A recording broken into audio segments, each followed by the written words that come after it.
Welcome everybody to Njord's live event on remotely operated vehicles targeting hull performance improvements. My name is Frederik Pind and I am the Managing Director of Njord. Njord is a green technology catalyst and we work with ship owners and charters as their green transition partner, accelerating their journey to zero by assessing, designing, and installing combined packages of energy efficiency technologies. In Njord, we believe that a combined technical, commercial, and regulatory analysis is required to determine your vessel optimization options. So delivering just that is the essence of the work we do for charters and owners. And in Njord, we are passionate about energy efficiency technologies, and we operate independently across brands and suppliers, both for the well-known technologies, but also the new and innovative ones. And we have a growing portfolio of more than 40 technologies. And one of those is the use of remotely operated vehicles, or ROVs, for hull cleaning. And that's what we'll talk about today. Thank you very much for joining this call. We're very excited about getting started. ROVs are emerging as an innovative way to maintain a clean hull, and with the continued push for environmental sustainability and operational efficiency, the role of ROVs for hull maintenance has become increasingly relevant to explore and adapt. But does it work? How effective is it? Does it apply to all vessels? And in essence, as a ship owner, is this something that you should spend your time and efforts on? In this live event, we will dive into the current status of some of the different options out there and their implementation level. We will talk about effectiveness, commercial viability, market readiness, while also exploring the synergy with hull coatings and the importance of crew involvement. As an audience to this live event, as always, you are able to post questions anytime during the event, and we'll try to respond to as many as possible as we run through.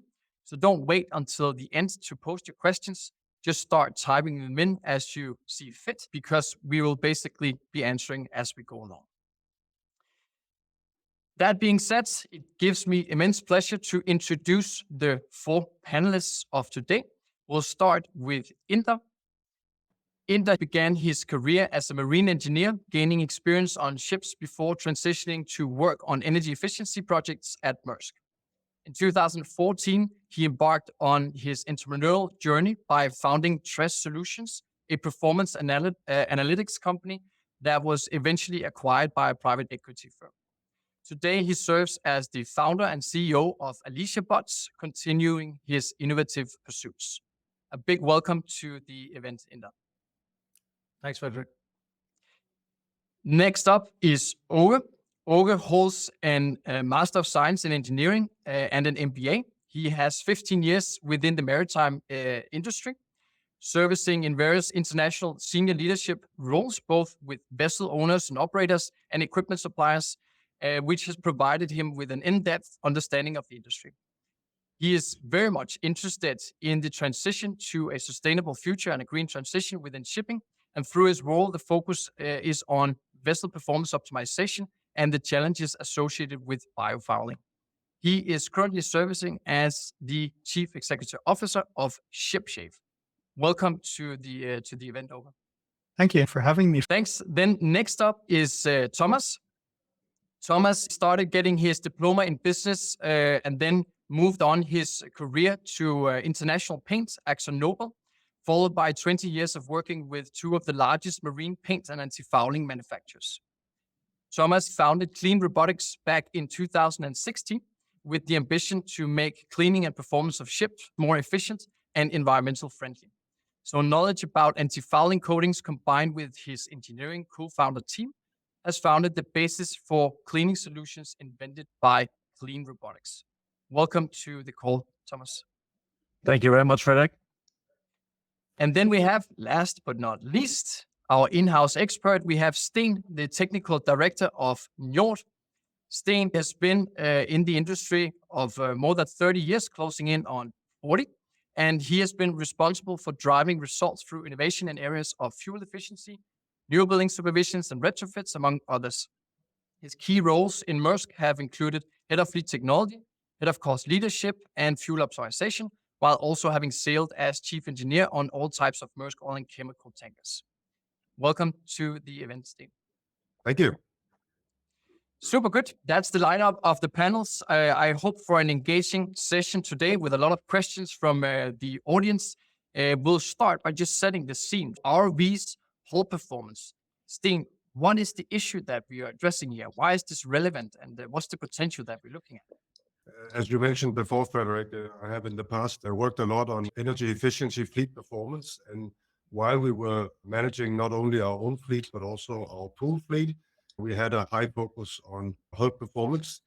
And we targeted for hull cleanings as much as practically possible. But even though we were really observant on this, we still had an average overconsumption of 10 to 16%. And that is exactly what we want to target with on-board hull grooming ROVs. It is to ensure that we never get fouled in the first place. Thanks, Steen. 10 to 16% average optimization potential left even after hard efforts. That's definitely worthwhile to pursue. And so the benefits are clearly here. So let's talk about how we address those benefits. We'll now introduce the three systems one by one to get a bit more insights into what are they all about. And Inder, I would like to start with you to introduce the system of Alicia Bots, please. Thanks again, Frederick. My name is Inder, and thanks for having me. See, at Alicia Bots, we are a maritime robotics company focusing on underwater applications such as inspections and hull grooming. We see that the close approximation around 37 million metric ton of fuel is wasted each year to combat the problem of hull fouling. And with that initiative, we started building portable underwater magnetic drive robots, which can do inspections as well as grooming. Super. Thanks, Inder. It looks very advanced, and I can just imagine that bot crawling around on the vessel. We'll talk much more about that as we go through. Thanks for the introduction. Then over to you. Please give us an introduction of Shipshave and how it works. Sure. Shipshave Itch can be visualized as a glider-controlled airplane. It's a semi-autonomous robot launched in water while connected to a winch on deck. As can be seen on the pictures, Itch is a hull cleaning system. Some of you might even have seen the barnacle removal video we recently shared on LinkedIn. Itch, or in-transit cleaning of hulls, performed by the crew, allowing the owners to take control of their hull performance. Super. Thanks, Åge. Very interesting. So again, here we're looking at something slightly different from what Inder just showed us from this bot crawling around on the vessel versus a glider, but addressing some of the same issues. We're looking very much forward to hear more about that. Then last but not least, let's jump to you, Thomas. Please give us an introduction of CLIIN. Yes, thank you, Frederick. As you can see on the picture here on the screen behind me, in CLIIN Robotics, we have a magnetic modular platform that we can change according to the surface that we are driving on and the material that we're cleaning. We're going to have different kind of cleaning heads depending on what we are cleaning. Is it grooming, as we're talking about today, with light slime and preventing fouling and hard fouling, heavy fouling, or is it actually hard fouling that we're removing? So we have a different kind of cleaning heads that we can use depending on what the ship is carrying underwater, what kind of foul is on the ship. Yeah, that's basically the main platform we have. Okay, thanks a lot. That's the lineup and short introduction of the three different systems that we have here. So now I think it's worthwhile just to have a conversation around, so where are we in terms of implementation? When I look at some of these systems here, I immediately think, okay, this seems advanced. It's not something that I've necessarily seen in real life before. So the question is, how far are we in terms of implementation? I'll start the other way around, Thomas. I would love to hear. So when it comes to CLIIN and getting that robot out on the vessel, actually doing some removal of the fouling, where are we? Yeah, our platform has been built upon since 2016. We have been on vessels since 2017, developing the hardware for the robot platform. For the underwater cleaning and grooming as such, we do not have any ongoing projects. We are launching in Q2 this year. So right now we're in the final testing phase with our closest clients, which we have for cargo cleaning on bulk carriers.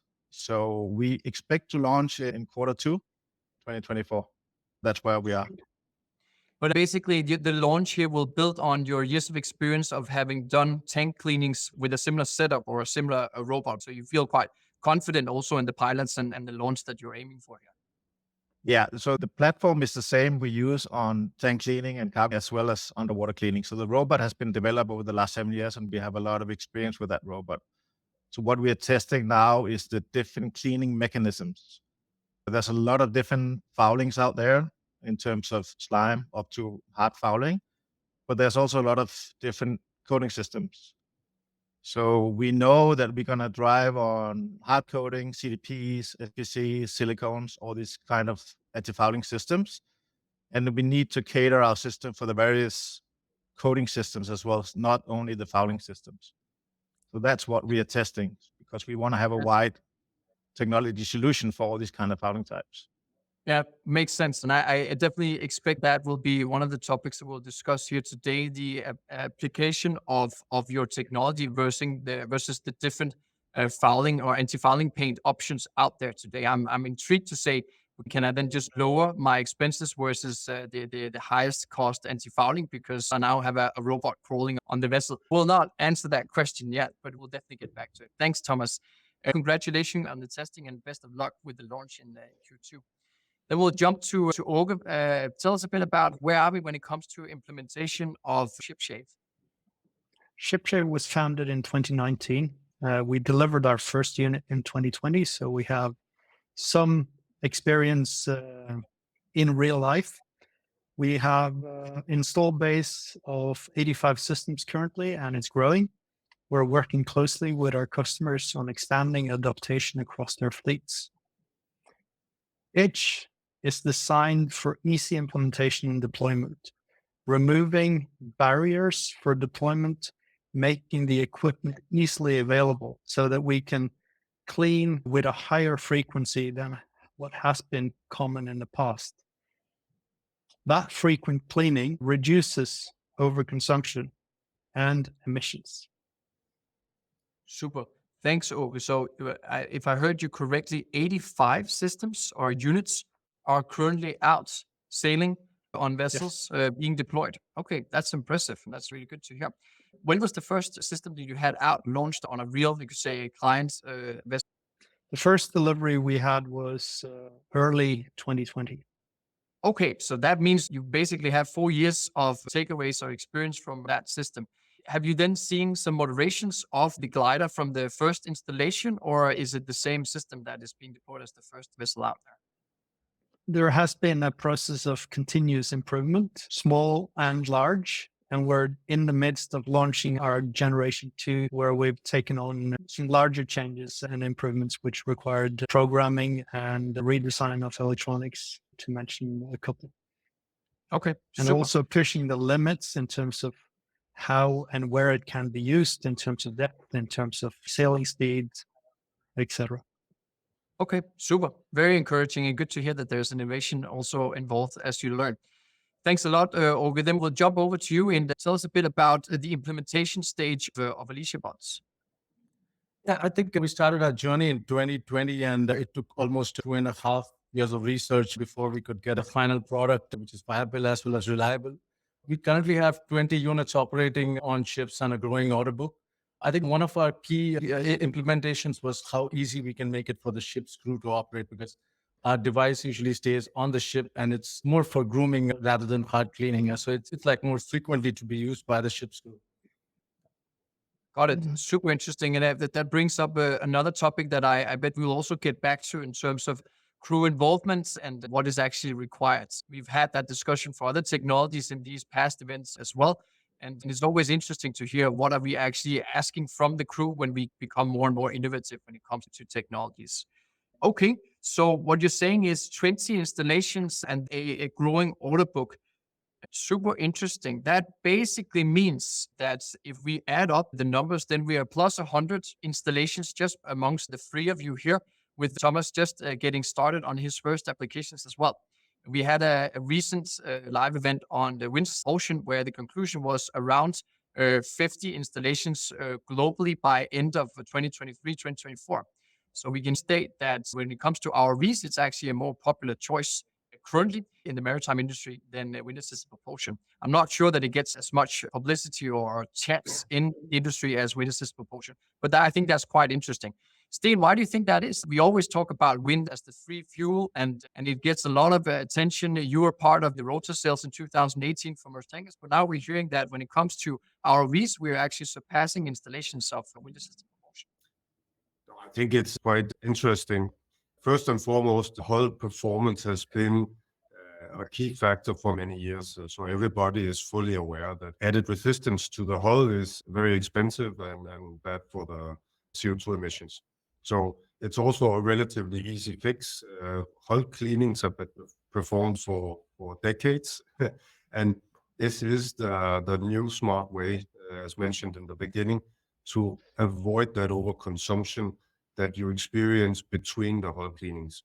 So the availability of the technology and the development of the control systems, the autonomy, is going to be a key enabler to actually execute these systems. And then, of course, there's the price. Wind-assisted propulsion is quite capex heavy, and also you are depending on trading routes where you have wind. Here with the hull grooming ROV is you're always in water and hopefully in service as well. I think it's a quite natural development, and I'm quite sure we are going to see a very quick adoption to this. Thanks, Steen. You bring up some really relevant points here on the financial aspect for sure, and then the fact that this is something that will be in operation all the time versus if there's no wind, then it's less effective. We've had that chat as well on the recent live event. But then let's talk commercials. Commercial viability, cost of system versus the savings, seeing what's the return on investment, because I know that's on everyone's mind when we in Njord suggest technologies and packages. So what's the return on the investment? Is this good business for me or not, or should I look elsewhere? We'll start with you, Inder. Tell us a bit about the commercial elements of Alicia Bots and how the business case adds up. Yeah, I think if you consider grooming as a practice, then you are reducing at least a minimum of 5 to 8% excess fuel consumption, which comes from the hull. And if you consider these numbers, I think return on investment for ROVs would definitely be less than 6 to 7 months, I would say. So it's definitely commercially viable for more and more ship owners to implement this kind of technology. And from our side, we are seeing a kind of growing support for hull grooming than conventional hull cleaning. Okay. Thanks, Inder. So addressing a 5% improvement potential is what you're saying, and then a quick return on investment. Did you say less than a year? Okay. In terms of the commercial model here, and I'll ask that question to all panelists as well. I've seen examples of it being a leasing model rather than a one-time capex. Can you share a bit around how that works for Alicia Bots? Right. Yes, we are promoting this on a leasing model for easier adoption from the ship owners. We take care of the maintenance as well as some of the consumables, I think. So this is like a less burden for the ship owners as well. Okay. So a leasing model is basically what is deployed. We haven't talked about that either. I hope it's a strong magnet, but what is it if it drops into the ocean? We'll get back to that. You also mentioned maintenance. And I think that's also a crucial element that we should touch upon. I've taken a note of that. I'll continue with you, Åge. Tell us a bit about the commercial model of Shipshave and how that works. And also, again, the return on investments and how you see those elements. Let's start with the last point, return on investment. Of course, investing in it and the return on investment is influenced by a number of factors. So it's not a straightforward calculation and such. But even if we are conservative and we're using half or even a third of the 10 to 16% that Stan was mentioning, the ROI is a no-brainer. In extreme cases, we've seen 5 days. In more normal cases, we're seeing 50 to 100 days. Providing our solution, we're often asked to clean and to prove that we can clean. It's something we've done time and again. However, and we can all agree, at least in this forum, that clean is savings. You don't have to see the fuel saving in order to make that conclusion. No. For the owner, I would make the argument that it's much better to implement hull cleaning solutions early on so that they avoid overconsumption in the first place. Got it. Thanks. In terms of the commercial model, to answer your second question. We are primarily operating on a sale basis. The solution itself requires minimum maintenance. There are a few wear and tear parts, such as the brushes, which are used for cleaning. Frequency of exchanges depends on the condition of your hull. Our approach to this has been similar to Inder. We want to remove as much as possible the barrier for adaptation. It should be easy for the crew. It should be cost effective for the owners and no hassle, essentially. Got it. Thanks, Åge. I didn't get to ask you the question. So both Alicia and CLIIN, we hear that magnets is a must-have. That's the core of the product. Do we have magnets involved in this glider here? I've seen the videos. I see it's thrown over the side and then it basically goes in and attached to the vessel, but I'm not sure whether it's attached or it's just on the vessel. It's a line control glider plane utilizing hydrodynamics. So it's attached with a line to a winch on deck, which we use to control the horizontal movement. And then the robot itself moves vertically on the side of the vessel. Got it. Okay. Super. And we'll get back to the role of the crew here as well. But let's move to Thomas to talk about commercial side as well. So Thomas, commercial viability, return on investments from CLIIN's perspective. What are your views on that? I think it very much, of course, depends on the starting point of your establishing your technology on board a ship. So the return on investment, like we have done with all the robots that we have on board ships, cleaning cargo holds and also oil and gas tanks, is that we calculate together with the customer the potential savings on each individual vessel.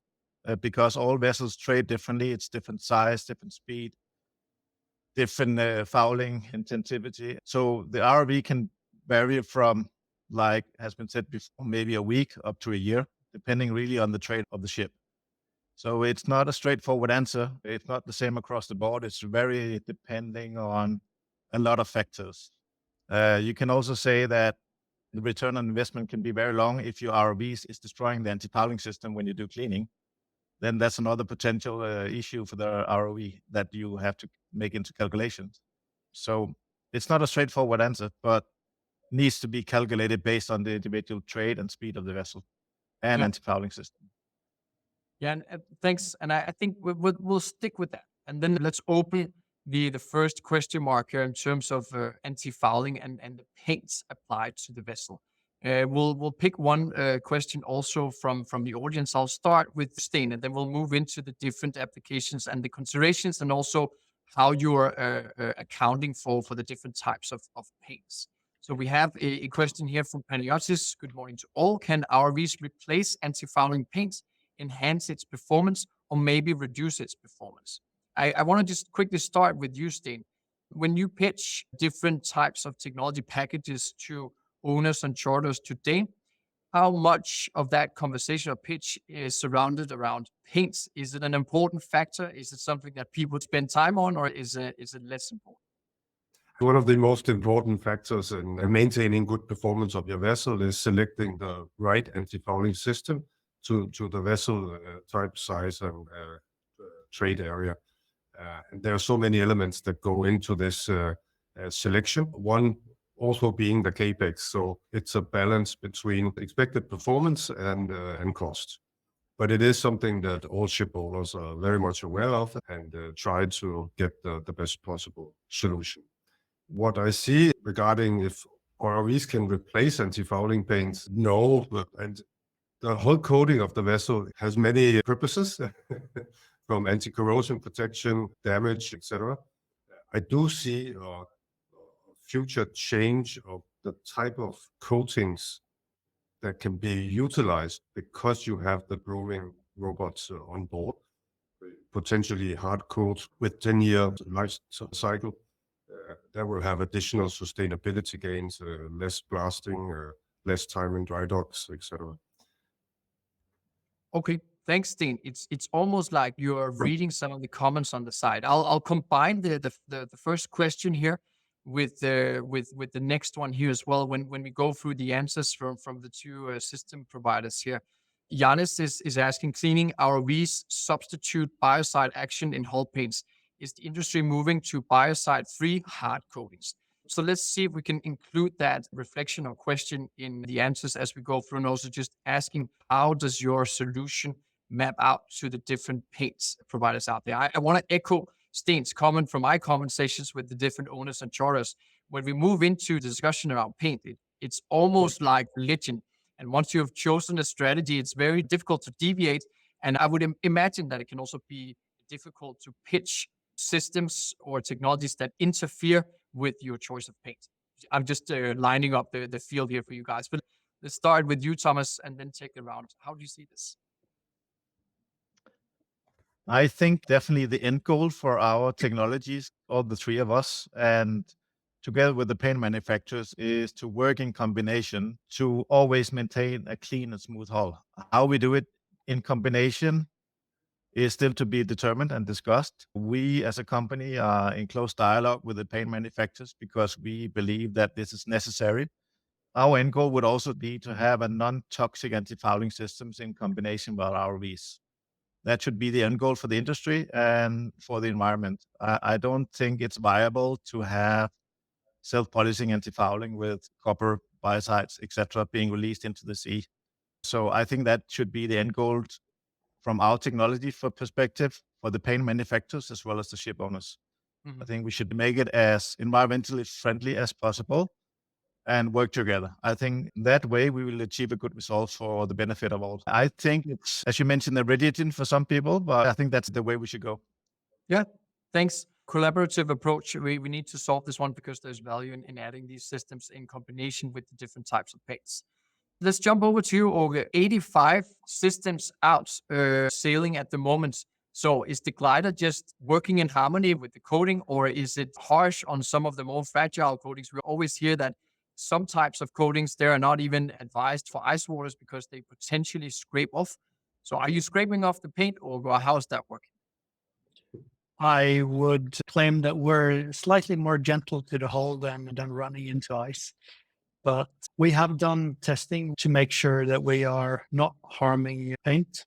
And ultimately, Thomas catering for dialogue with the paint manufacturers and also catering for dialogue with the vessel owners, which they see, and the reason why they're coming to us, they see a need for hull cleaning.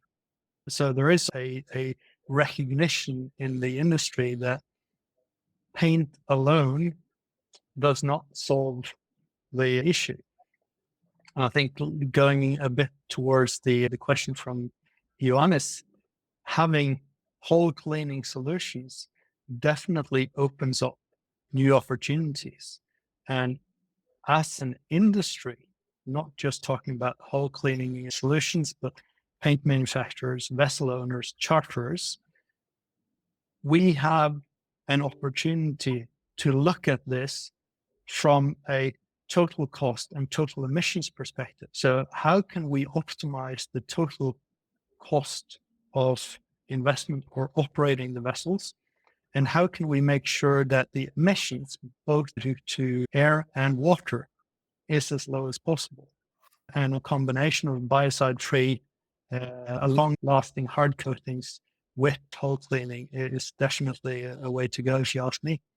Yeah, thanks a lot. I think it makes a lot of sense. I want to make it maybe as concrete as possible also for the audience here.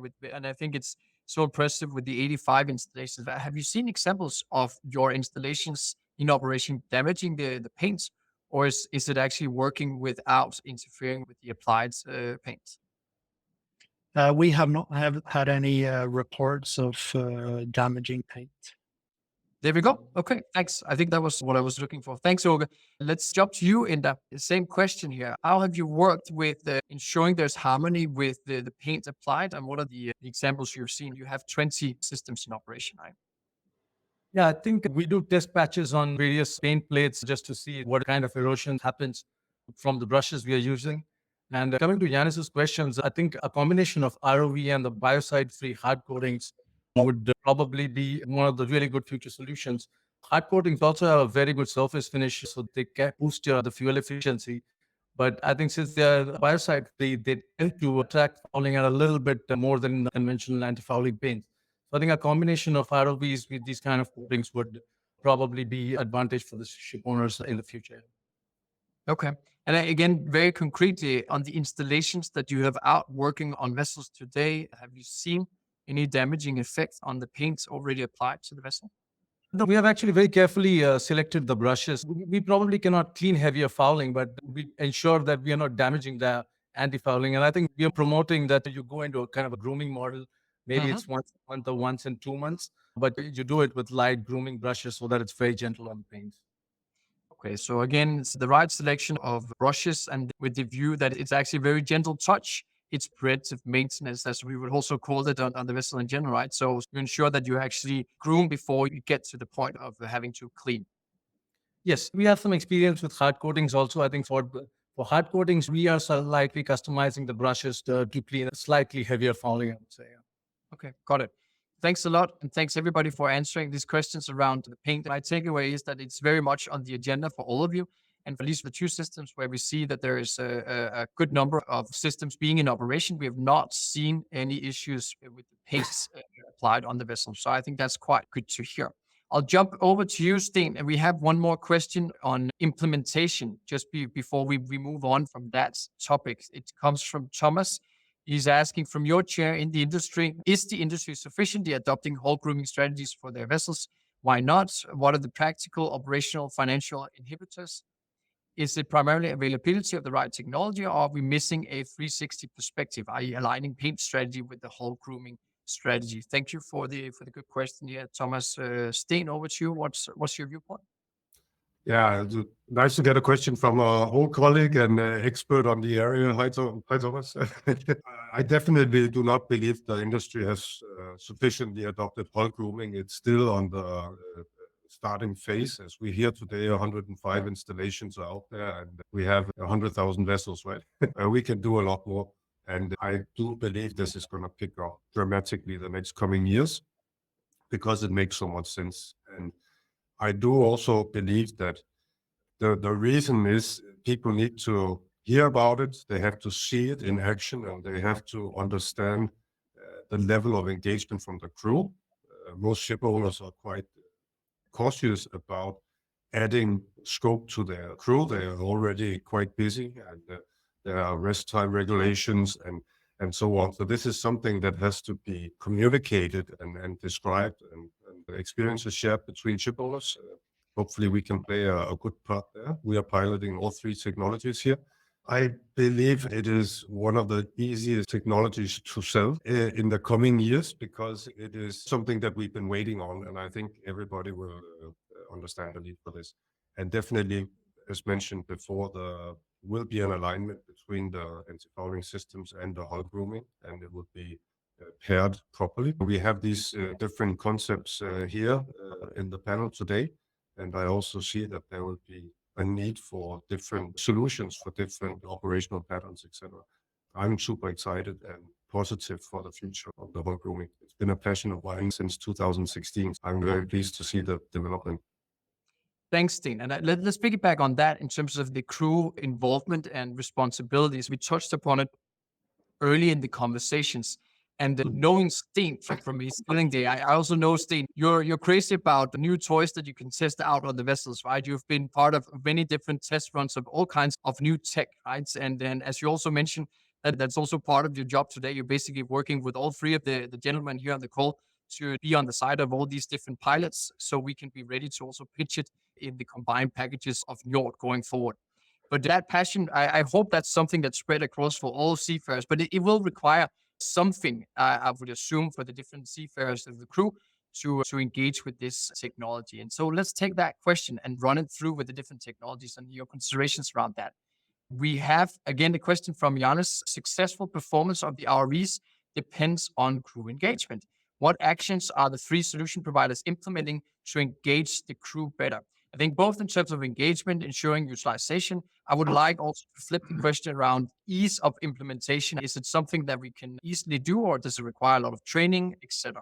Let's start with you, Thomas, and hear your reflections on crew involvement and engagement. Thank you, Frederick. I think the crew involvement on ship installed technology, being robots or or wipers or whatever it might be, is probably the biggest challenge for us. We have, since we founded the company, been aiming to put robots on board also for cargo hold cleaning on bulkers, which has the same challenge as the hull grooming technology. So we know and understand this is a big challenge for us, and we need to make the solution as easy operational as possible, easy to maintain as possible, because we also know the level of the crew knowledge about the product can vary a lot. So we're trying from the beginning to cater for the lowest educated people on the ships to be able to operate this robot. But we understand and accept that this is a big challenge. Probably the biggest challenge that we have for installing these kind of robots on board ships. Be concrete. Yeah, but let's be concrete here. Does it come with a manual? Do you do on-site Of course. training? Yes, of course, we do both. We're looking into AI classes, all sorts of stuff where we Mhm. can remotely assist these people, different language, anything we can do, because we know that is probably the biggest hurdle, maybe even bigger hurdle than actually cleaning the ship. Which is also why eventually we are aiming to be a full autonomous solution with Yeah. no crew involved. It's like a lawnmower at home that just runs around in your garden and cuts the grass, right? Not exactly, but somewhere Yeah. there. You Thomas, cannot have a robot randomly crawling the ship. just one question on the system before I move on, Åge, and Inder's reflections on this question around crew involvement. So if you talked about the tank cleaning functionality of the robot, in reality, can you have just one that you flip from the tank out to the outside of the vessel and back again? Or does it require two Yes, different? actually. No, you can actually use the same for cargo holds, tanks, and hull. As I mentioned in my introduction, it's a modular robot, so Yeah. you can, within a few minutes, exchange the tool on top of the robot and use it for something else. Okay, interesting. So, Thanks, good knowledge. Åge, let's jump to you. Same question around the crew involvement, requirements, training, engagement. How do you see that from your glider here? The solution has by purpose been designed to be very easy and uncomplicated to learn and to use. So the basic requirements in terms of training, we provide a manual, we provide some videos, we provide online training, and we can also do on-site training, although that is not necessary. What we're also encouraging is we're talking about the crew here, but it's the interaction between the crew and the onshore team as well, be it performance management or operational fleet management team, in order to encourage and drive those activities and the focus on hull cleaning. And our solution also provides software so that you can review the before after, so to speak, and as a tool for communicating both the cleaning operation and the effect of the cleaning operation to your onshore team or whoever else might have an interest. Okay, thanks, Åge. Over to you, sorry. Inder, same question. How do you see crew involvement and engagement here for Alicia Bots? I think, as Thomas mentioned, we are definitely trying to make it much more easier for the crew. Of course, we are working on set of video trainings as well as in-person training, as well as user guides and manuals. What we are also working is how we can remotely take access of the robot and perform the cleaning from our operation center, with an end goal that it becomes fully autonomous in the next 1 year. But having said that, I think industry-wide also, there should be some more trainings with regards to robotic systems for the crew in various training centers. And in this, we probably want collaboration with some of the big management companies who have training centers across the world to have some kind of interactions with the crew or some kind of training systems for robots for the crew as well in the future. And we see that happening in the next couple of years for sure. Okay, super. Thanks. So what I hear across the board is that we don't believe complexity is that high, but there are all kinds of ways of ensuring that the crew is well educated to ensure that they can actually use the systems. I think that's my conclusion. But I think I'll also highlight the fact that, Thomas, you actually mentioned that this is the biggest challenge when adopting ROVs. I think that's worthwhile highlighting. Okay, we have a lot of questions coming in, which is fantastic. So I'll try to run through a couple of them here now, and let's try to keep the answers slightly shorter because I want to see if we can get as many of them across the show here. So let's start with the next one here from Craig. How much of the hull can be reached, cleaned by a system while the vessel is underway? I.e., will there be the need for additional cleaning in those parts that can't be reached? I think it's both underway. We also talked about that your solution is actually using the speed of the vessel. But let's talk about areas that can be reached and when as we go through the board here. Inder, your perspective on this one here? Yeah, I think while the vessel is underway, it's possible to clean only the vertical sides between the perpendiculars using our systems. But if the vessel is at anchor, then we can clean the flat bottom as well. But yes, I think the propeller, rudder, and some of the niche areas like the bilge keel is definitely left out, and it's not covered by us. You will probably require diver's assistance while cleaning these niche areas. Yes. Got it. And then I also know that Steen, you have in your portfolio of technologies things that can at least address the propeller cleaning on the go as well. But we won't dive into that today. Thanks, Inder. Super good. Then same question for you. Where are the areas and on the go, etc. So what can we be reaching on the vessel? So we're currently cleaning the vertical sides, which is where most of the fouling that affects fuel consumption happens. Don't be surprised if that includes flat bottom in the future. In terms of niche areas, propeller, rudder, that's not something that we're cleaning today. So you would occasionally, but with a lesser frequency, need diver support and with a much lesser scope. So it would be a quicker cleaning overall. Got it. Thanks, Åge. Last but not least, Thomas, same reflection from your side here? Yeah, it's more or less the same. I think the niche areas we cannot clean. That's not the scope for us, the rudder, propeller, sea chests, all these areas. We hope to target a cleaning speed of the vessel of about 6 knots, maybe more. We're testing that. At anchorage, at strong current, or maybe even at slow steaming, we'll be able to clean the vertical sides.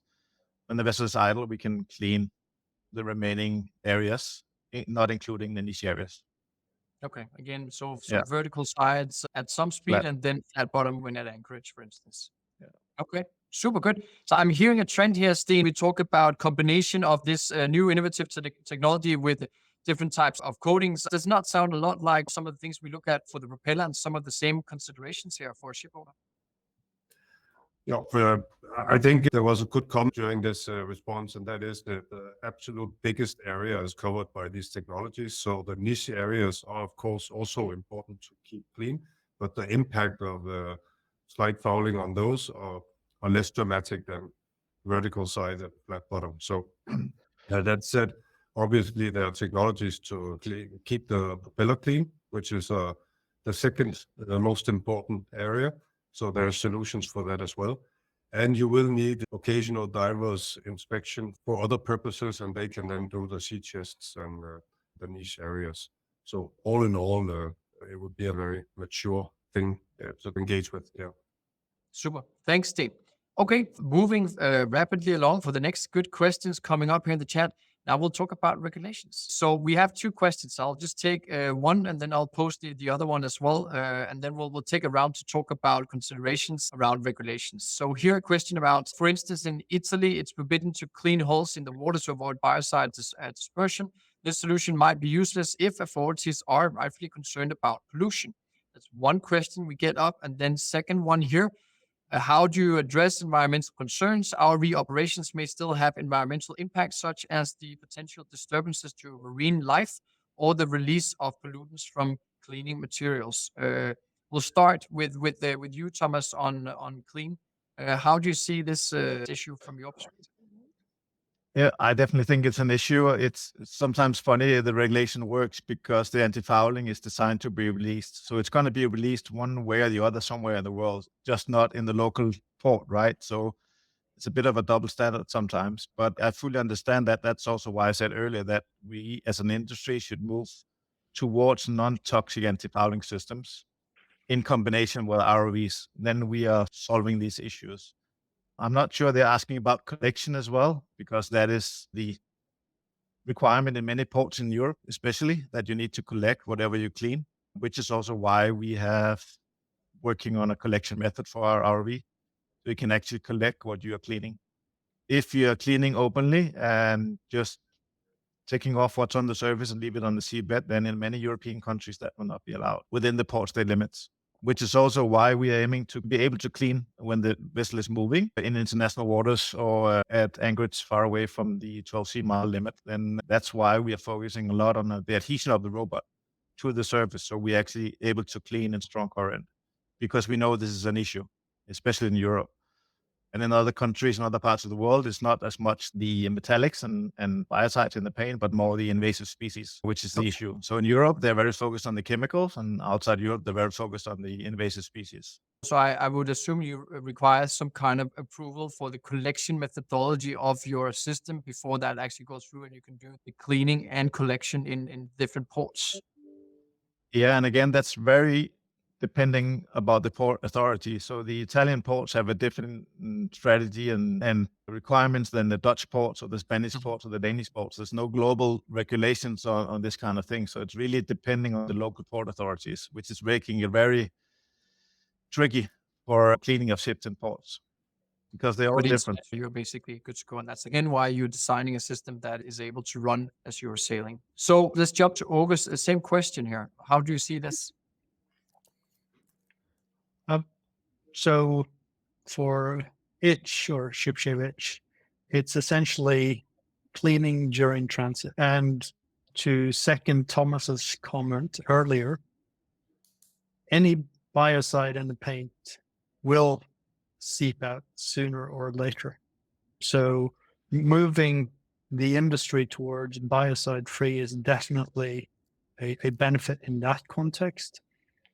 In terms of invasive species, frequent cleaning or grooming, to use that term, removal of slime before it becomes established fouling prevents any dispersion of invasive species because there are none in the slime itself.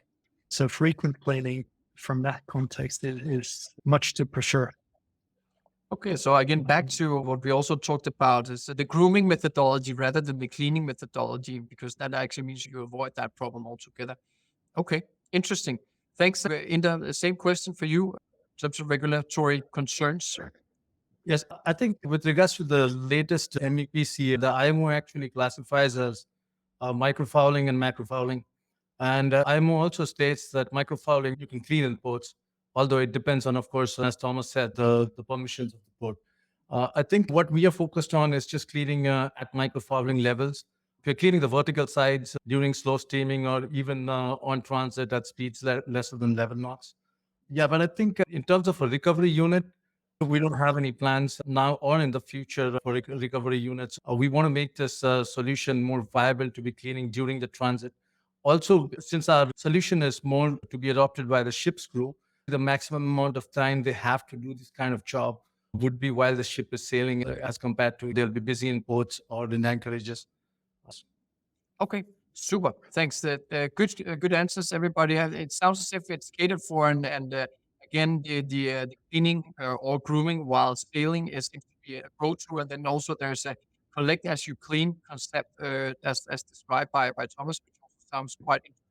I'll stick to that because then there's one question here in the chat which goes on to the safety aspect. I think that's also quite relevant to discuss. Again, let's do some quick answers across the board. We are slowly running out of time, but I still have a couple more questions that I would like us to go through. A question here from Peter. Thomas's comment around the crew training, installation, etc., is very relevant, as if when used incorrectly, an ROV can have more damage than good. I think there's the potential of it interfering, especially when sailing with the vessel in damaging ways. And I would love to hear some thoughts around that. How do you safeguard this? Yeah, I think this has been carefully thought out during our 2.5 years of research. And I think one of the things we started with is how to keep the weight less as well as the addition to its full potential. So we designed the ROV to be less than 25 kgs in weight with a neutral buoyancy. And we didn't work on wireless systems or completely autonomous systems. It's a tethered ROV. So yes, as much as possible, I think we've quite carefully thought about all the challenges that the crew could face during transit. And most of them has been answered. There might be teething issues still, which we would face in the future and that we address. But I think one of the greatest concerns is, will it affect the safety of the vessel? I think that part is answered by maintaining a lightweight design and a tethered concept, yes. Okay, great. Thanks. The same question to you. How do you address the potential safety issue here? By one, making the system as uncomplicated and easy to operate as possible. And two, as for Alicia Bots, it's a tethered system. And the unit in water is made of aluminum and weighs a hull of 4.5 kilos. So it's a very lightweight, small unit that is actually in the water. And in terms of the engagement with the hull, any parts that would be engaging with the hull, primarily the brushes. If you have uncontrolled movement, that would be plastic parts. Okay. Thanks, Thomas. Same question for you. Yeah, thanks, Peter. A question coming from a paint manufacturer here. I'm not sure he's talking about the vessel, but maybe the paint. But I think that the two most frequent asked questions we get is, are your ROV destroying the paint system, and can it end up in the propeller?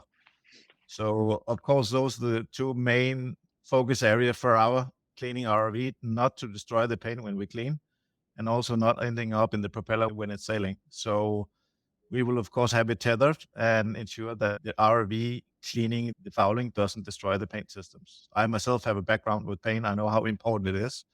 So this is of the highest focus from our side. But again, it's a valid question and something that all of us, all the three of us and all the other suppliers out there or ROVs need to consider, because it's a very valid question. Yeah, we will ensure that doesn't happen. Yeah. Sounds good. Thanks, Thomas. We will do a quick round on one more question on ISO, and then we will do a wrap-up question in the end here. So I'll just take a quick line between the three of you before we jump to the last question and wrap up.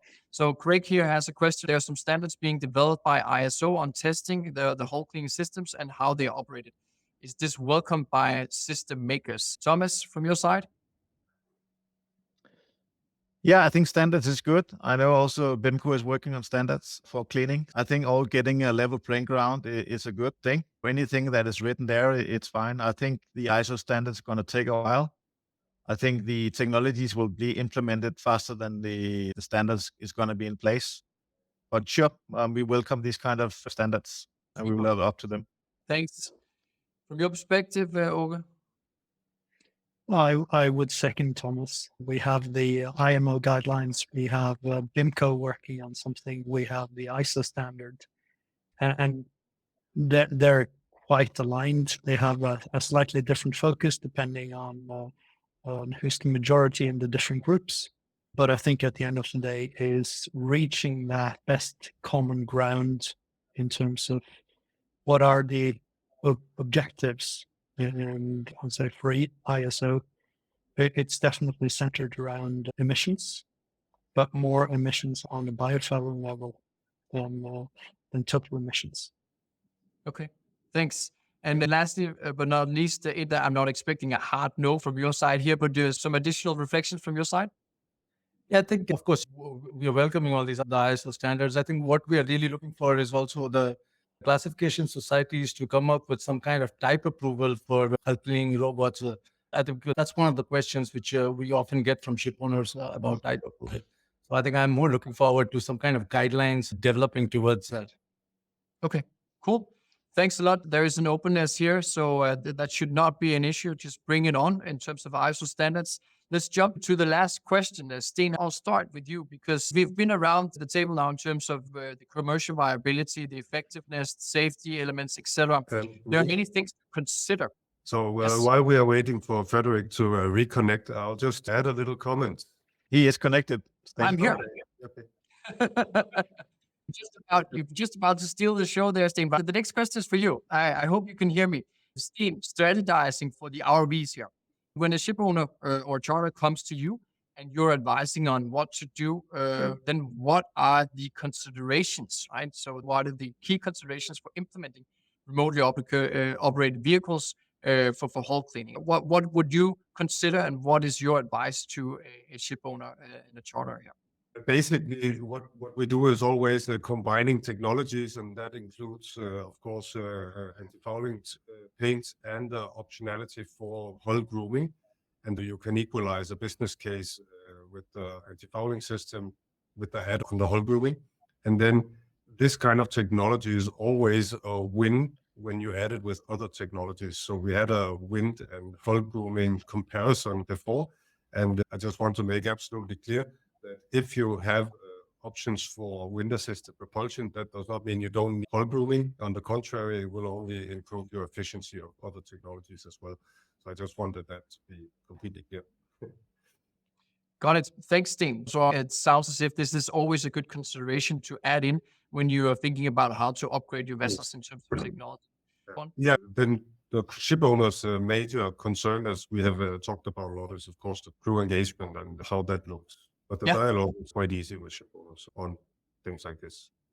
We just need some maturity. Yeah, thanks, Steen. Same questions, Thomas, when you're approached by owners or when you approach owners, what are the advisory in terms of what they should consider? What are the things that you should evaluate to determine whether ROVs for hull cleaning is the right move for them or not? As I said in the beginning, I think we tend to analyze vessel by vessel trading, speed, size, fuel consumption, paint. Again, I'm back to the paint system on the hull, anti-fouling system.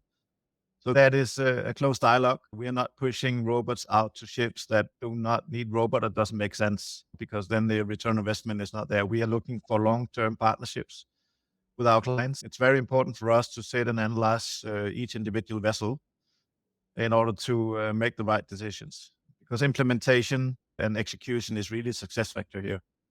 So don't push 100 robots out to one fleet and I think it's all going to go well. Okay, so it is very much, again, trading pattern, vessel dependent. So it's very individually, and it's not something you can just apply across with a blind eye, basically. So that's our strategy, at least. Yes. Yeah. Makes sense. Thanks, Thomas. Same question to you. Operating profile is definitely something we're looking at. The vessel itself, the hull specifically, to make sure it's fit for purpose on that aspect. For most part, this is a technology that can be widely adopted. So the actual limitations are quite few. Okay. Yes. Thank you. And last but not least, Inder, your reflections here on what are the considerations that you would talk clients through for them to determine whether this is a good option for them or not? Yeah, I think the key considerations when selecting a technology would be the safety and reliability. Second thing is the recovery of unit in case of a failure. That should not hamper the operations of the ship because it could be very expensive for the owners and it could be a tedious task for the crew. The third thing would be the viability of how easy and user-friendly the software and the hardware is for the ship's crew. And the fourth would be, it cannot be maintenance-free, at least reduced maintenance. That would be the fourth, so that there's no added workload because of maintenance of the ROV by the crew. Okay, so some things, again, is going through some of the concerns that we've actually been through in this call around safety, ease of implementation, and non-interacting with the operations of the vessels. Those are some of the elements as well. Do you concur also with Åge and Thomas that it's very individually, you cannot just implement across fleets?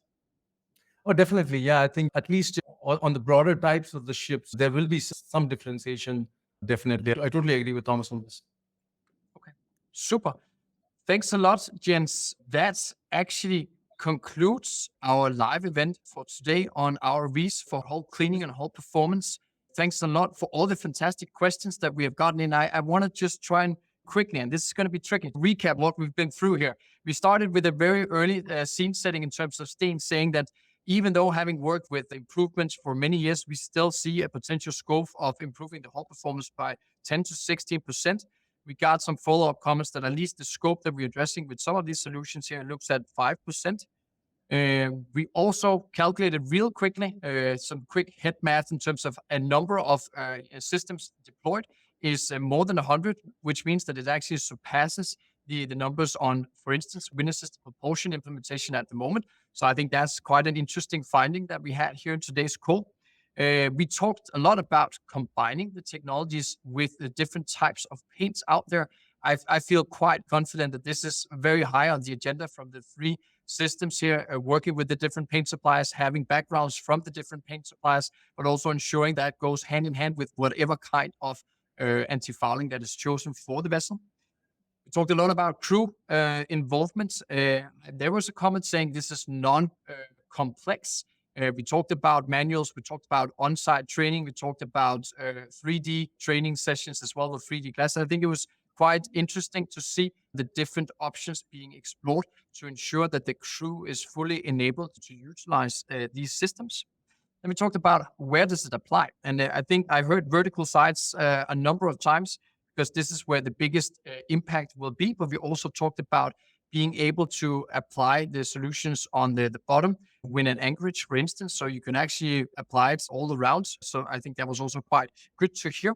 There are still some niche areas that we will not be addressing with these ROVs. For instance, the propeller, we talked about that it could come in combination with other technologies that are addressing the anti-fouling of the propeller, which without going into that early, but there's at least a number of technologies I can think of here that we work on in Njord, which could be relevant to combine the system with, so you don't have to do cleaning either of the hull or the propeller. We talked about the environmental impact. We talked about cleaning as you collect it. That's being thought into the different solutions. And that was a comment here from Thomas. And then we talked about that if you remove slime before it turns into fouling, then you're actually more safe. And what I hear from all of you is actually we're talking about grooming options more so than necessarily cleaning. So being preventive and actually get the maintenance done on the hull before it becomes a serious issue. That's also something that will help you from a regulatory perspective and environmental perspective. We talked about keeping it safe, lightweight solutions, and in a controlled environment so it doesn't go crazy and jump into the propeller at some point. I think there were some really good points also from the gentleman on that, and that the upcoming ISO standards are more than welcome. The very last thing, when should you apply this? It's not a one-size-fits-all. It's a sound consideration to do every single time you look at technologies. That's what I took away from Steen point. But at the same time, there are several different elements to be considered. Operational profile, the hull profile of the vessel, safety elements as well. So it's not a one-size-fits-all. And those are some of the discussions that the gents are having with the different clients that they work with. That was a long sum up, but I hope that these takeaways were valuable for our large audience here today. And thank you very much for the fantastic questions that came across. With the current interest in the live events that we have here in Njord, we will naturally continue our series. The next one is planned for the month of March, so next month, where we will again continue to explore what's out there in terms of new innovative technologies and what's relevant to deep dive into as an owner or a charter. So stay tuned on LinkedIn. This is also where you can find a recording of today's event and much more information on energy efficiency technologies, the landscape, and the work that we do in Njord with ship owners and charters to accelerate their transition by assessing, designing, and installing combined packages of energy efficiency technologies. A huge thanks to the panel for a very engaging and insightful discussion. It was a pleasure to have you here today. And again, thank you very much, everyone who dialed in. Thank you for the question posted. I hope that this event proved useful and insightful. Stay tuned for our next event, and goodbye for now.